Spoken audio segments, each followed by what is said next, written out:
भारत और कनाडा दोनों देशों के बीच जारी कूटनीतिक विवाद गहराता जा रहा है। जब भी दो देशों में तनाव होता है तो उनकी ताकत की चर्चा जरूर होती है। यही ताकत ही होती है जो दुनिया के देशों से उसको समर्थन दिलाती है। वैसे दोस्तों, हम सभी जानते हैं कि इस समय कनाडा और भारत के रिश्तों में खटास चल रही है। इसी के चलते आइए जानते हैं कि आज की इस वीडियो में भारत और कनाडा देश में मिलिट्री पावर किसकी ज्यादा ताकतवर है। अगर आप भी जानना चाहते हैं तो वीडियो को अंत तक जरूर देखिए। चलिए जानते हैं।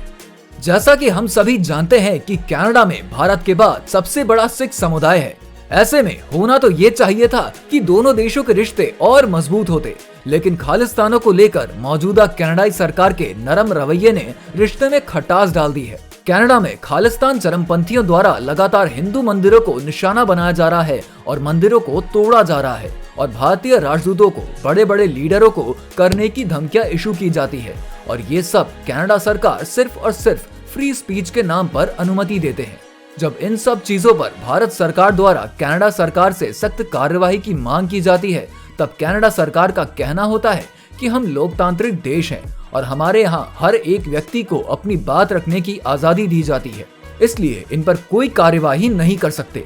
हालांकि कनाडा सरकार ने तो कार्यवाही नहीं किया, लेकिन ना जाने किसने कार्यवाही करते हुए खालिस्तानी आतंकी हरदीप सिंह निज्जर को मार गिराया और कनाडा ने इसका इल्जाम भारत के ऊपर लगा दिया। दोस्तों, कनाडा देश भारत, चीन और रूस जैसे देशों पर अपना वही रवैया रखता है। इसका सबसे बड़ा कारण ये है कि कनाडा को अमेरिका जैसे देश का पूरा और तगड़ा सपोर्ट रहता है। इसके साथ ही कैनेडियन मिलिट्री और अमेरिकन मिलिट्री के बीच काफी ज्यादा कॉर्पोरेशन भी रहता है। दोनों देश की मिलिट्री मिलाकर अलग अलग देश में हुए ऑपरेशंस को अंजाम देती है और इसी के चलते कनाडा अपनी मिलिट्री पर ज्यादा ध्यान नहीं देता है और हो सकता है कि आगे चलकर कनाडा को इस चीज का नुकसान भुगतना पड़े।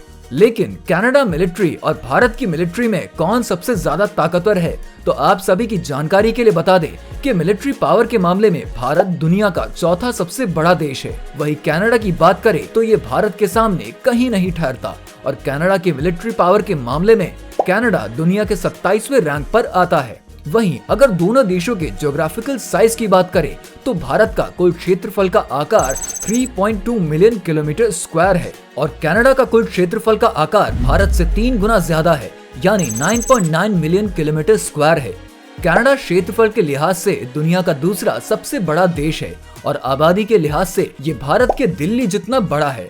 आबादी तकरीबन 3 करोड़ 80 लाख है, जिसमें 2.6% यानी कि 9,42,000 सिख हैं। इसी सिख कम्युनिटी ने कनाडा के एग्रीकल्चर सेक्टर को संभाल रखा है। ऐसे में अगर भारत इन लोगों को वापस बुलाता है तो फिर कनाडा का कृषि सेक्टर हिल जाएगा। ये बात अलग है कि इनमें से बहुत सारे लोग ऐसे हैं जिन्होंने कनाडा की नागरिकता ले ली है और भारत से उनकी नागरिकता को खत्म कर दिया गया है, क्योंकि भारत एकल नागरिकता देता है।